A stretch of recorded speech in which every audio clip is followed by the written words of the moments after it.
салому алайкум дӯстон. Хабари хуш ки акнун метавонем бо як антенна тоҷикиё тарафи Тоҷикистон тоҷикиёро метавонем тамошо кард, узбекиёро, русиёро, туркиёро, российскиёро бародаро. Як антенна қатъи метавонем бародаро ҳамаша тамошо кунем. Лекин баъзои симкартаки қатъи бародаро, чунки барое ки баъзои симкартаки қатъи каналое ки платния мо метавонем онҳоро откритӣ кунем бародаро.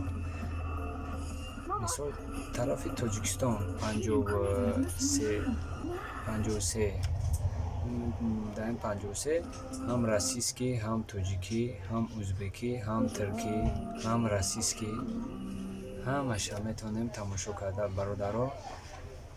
Дар WhatsApp нависем бародаро, ҳамашона ман мефаҳмем. Боқӣ дар канала.